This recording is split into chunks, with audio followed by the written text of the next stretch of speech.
Kisah ini berawal ketika ada seorang pemuda bernama Faruq bin Abdurrahman yang memutuskan untuk tinggal di Madinah. Seorang pemuda yang kaya raya. Beliau dulu budak dari sahabat Rabi bin Ziyad yang dimerdekakan. Ketika beliau tinggal di Madinah, beliau mencari pasangan hidup. Dia menikah dengan seorang akhwat di Madinah. Dia cari wanita yang terbaik, yang saleh. Maka kemudian didapatilah wanita yang dia inginkan. Jemaah sekalian, dari pernikahan dengan seorang wanita mulia ini, maka sang wanita ini dikaruniai seorang putra.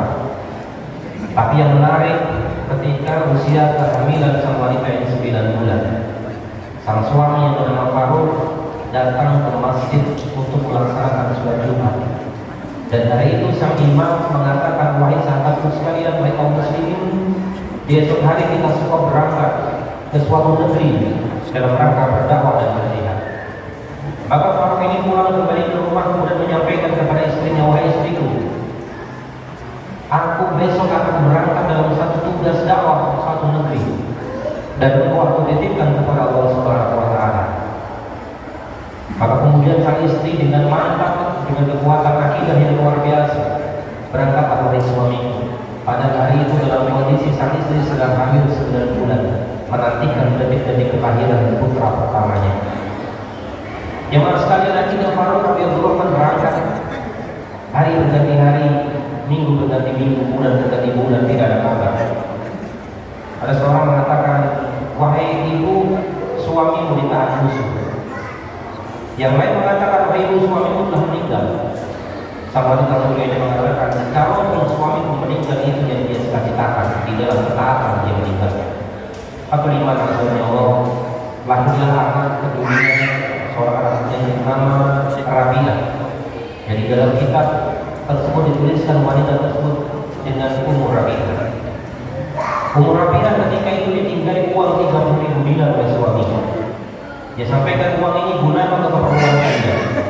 Maka jemaah sekalian, ketika beliau umur Rabi'ah membesarkan putranya sendirian, ada satu pola pendidikan yang unik yang dia kerjakan.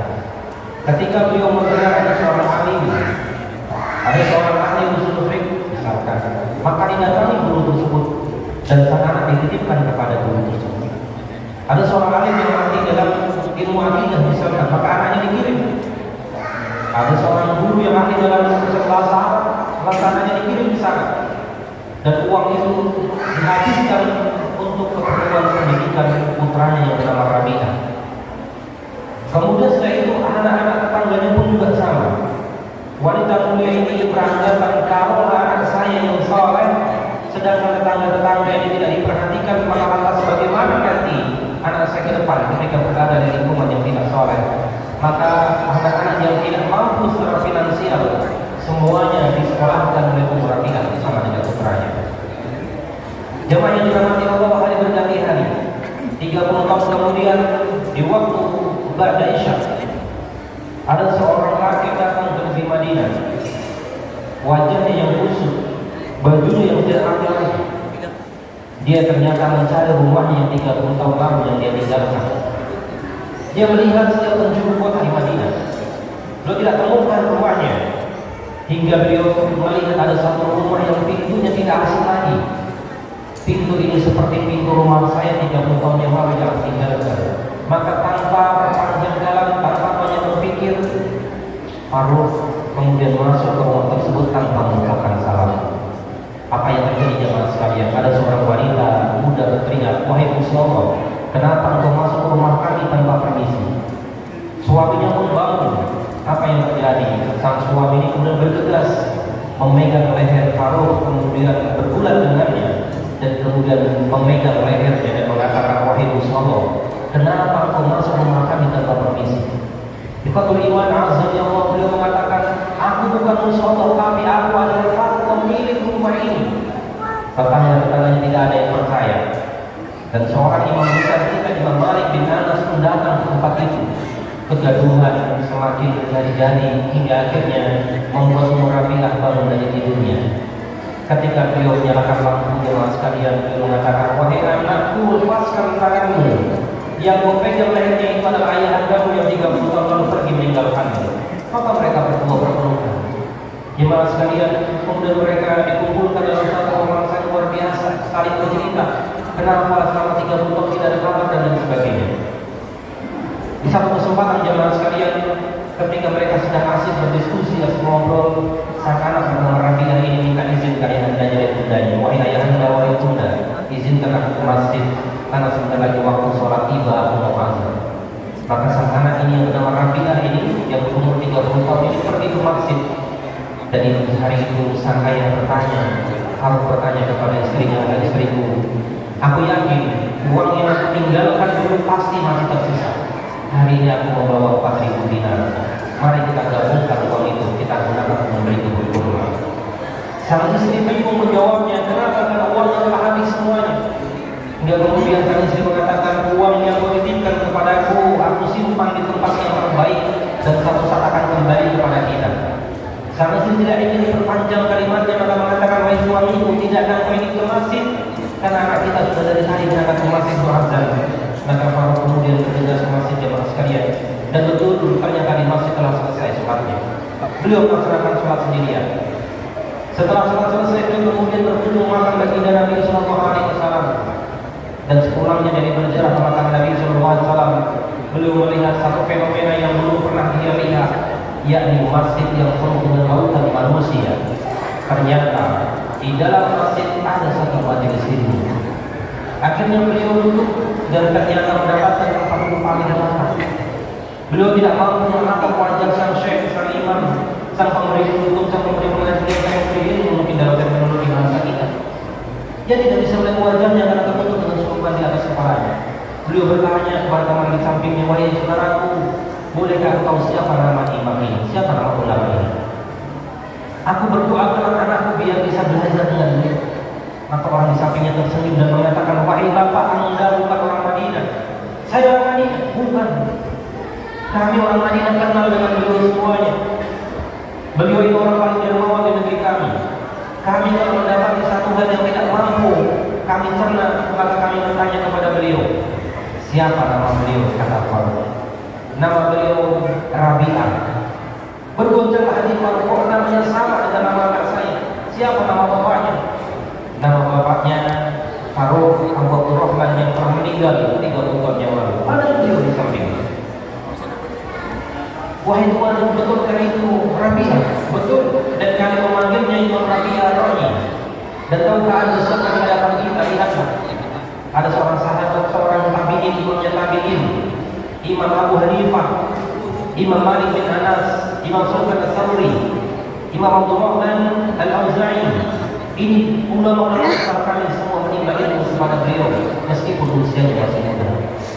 Jemaah sekalian, ternyata ulama yang dia kagumi di depan adalah putranya. Maka kemudian beliau meneteskan air mata dan pulang bertemu dengan istrinya. Wahai istriku, aku dapat di rumah peristiwa seperti ini diceritakan semuanya. Maka kesempatan bagi sang istri kemudian mengatakan, wahai suamiku, ini tiba saatnya aku menyampaikan kemana uang yang kau titipkan kepadaku habis. Uang yang kau titipkan kepadaku aku gunakan semuanya untuk kepentingan urusan belajar anak kita. Sekarang lebih mulia mana anak kita atau uang yang kau titipkan? Maka wallahi kata Faruk, anak kita lebih mulia. Jemaah sekalian, apa sih hikmah dari kisah ini? Yang pertama, totalitas kita di dalam pendidikan anak kita. Kalau kemudian kita tidak memiliki sumber daya yang cukup, maka pilihannya adalah menitipkan anak-anak kita di tempat di mana sumber-sumber ilmu berada. Salah satunya barangkali adalah pesantren. Memang melepaskan anak belajar di pesantren berat jemaah sekalian. Tapi lihatlah Ibunda Musa dihadapkan dua pilihan berat, antara anaknya dibunuh oleh Firaun atau dihanyutkan ke Sungai Nil. Maka Ibunda Musa lalu memilih dihanyutkan putranya ke Sungai Nil. Ini adalah pilihan-pilihan yang berat. Bagaimana tidak berat kita harus melepaskan rindu dengan anak-anak kita untuk belajar di pesantren. Yang tiap hari kita tidak bisa bertemu, tidak tiap hari kita bisa bercanda dengan mereka, tapi ketahuilah ini adalah metodologi pendidikan di dalam Islam yang terbaik. Dulu di zaman Nabi ada namanya Ahlu Suffah. Mereka orang-orang yang berkumpul di sekeliling Nabi untuk menuntut ilmu agama. Yang mana sekalian, kualitas pendidikan kita, output pendidikan kita, anak-anak kita biaya yang kita keluarkan. Kualitas kesolehan anak-anak kita tidak juga ditentukan seberapa mudah di mana dia belajar. Tapi satu hal yang paling menentukan keberhasilan mereka di dalam belajar untuk mencapai kesolehan dan kesolehan, yakni kesolehan orang tua. Jemaah sekalian, Al-Imam Ibnu Qayyim dalam kitabnya ada Wadawa pernah menunjukkan satu kisah. Ada seorang yang mengadukan, wahai Imam, aku dapati istriku yang suka melawan di rumah. Aku dapati anakku yang susah dikendalikan. Aku dapati rezekiku yang semakin hari semakin sulit. Bahkan pembantuku tidak jujur apa yang harus aku lakukan.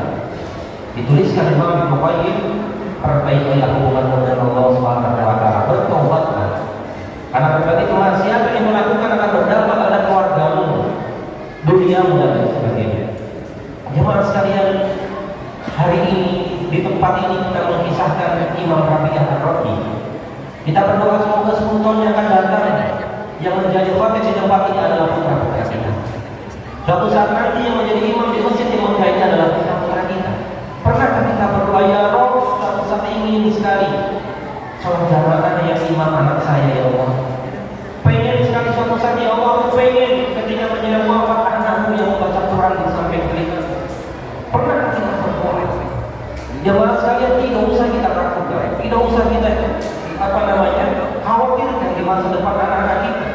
Selama hubungannya dengan Allah selesai, bagus, maka selesai juga dunia kita, usah khawatir.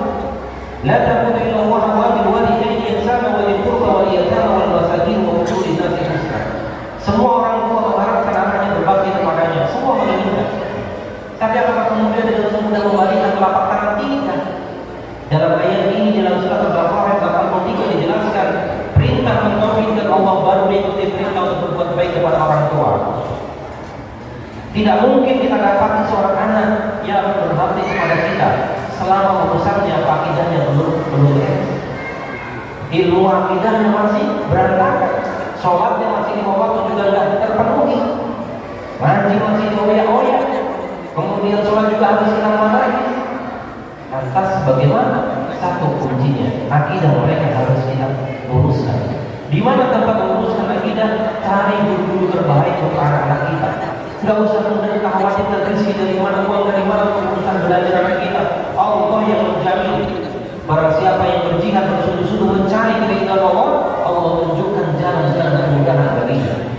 Ada dalam surat Al-Fatihah ayat 49. Jadi jemaah sekalian, kisah Imam Rabi'ah Ar-Ra'i yang memberikan pelajaran besar bagi kita tentang kualitas kesolehan orang tua. Pertanyaan kita hari ini, kalau kemudian kita sebagai seorang ayah yang kemudian terkena beban untuk membawa keluarga kita menuju surga Allah dan dijauhkan dari neraka, kalau sholat subuh kita setiap hari selalu kesiangan, 5 waktu kita berantakan, sedekah kita minimalis, kalau infak kita selalu nominal terkecil, tapi urusan dunia kita mampu beli rumah bermiliaran rupiah, beli mobil miliaran, tapi urusan sedekah kita minimalis. Pertanyaannya, modal kesolehan apa yang kita gunakan untuk membentuk anak-anak kita yang soleh? Sedangkan hubungan kita dengan Allah dari waktu-waktu sisa. Sholat kita di penghujung waktu. Ada ingat, ada enggak? Uang haram dimasukkan di dalam tubuh anak kita. Lantas kesolehan seperti apa yang kita harapkan? Jemaah sekalian, kalau kemudian kita lagi mengalami masa lucu, mengalami masa malas beribadah, mengalami masa-masa di mana kita enggan ke masjid dan lain sebagainya, bayangkan wajah anak-anak kita yang menantikan kesolehan-kesolehan kita.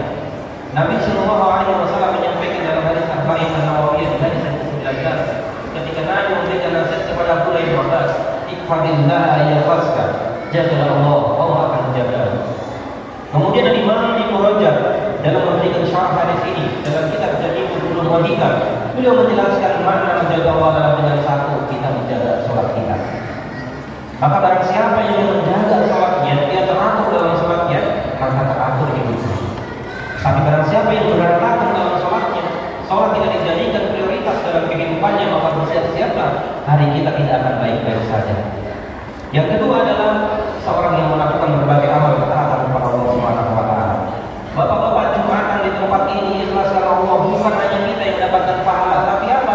Keluarga kita diberikan perlindungan oleh Allah Subhanahu wa taala.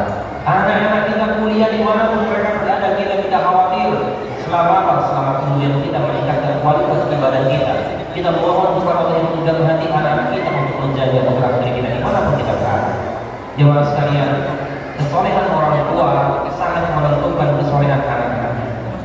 Jika mengharapkan anak yang soleh, maka yang pertama adalah kita sebagai seorang ayah menjadi pribadi-pribadi yang soleh. Dan kita berharap mudah-mudahan kita tidak gagal untuk menjadi seorang ayah di dunia ini yang kelak akan dikumpulkan bersama dengan keluarga kita di surga Allah Subhanahu wa taala. Barakallahu wa lakum fil Qur'anil karim wa nafa'ani wa iyyakum bima fihi min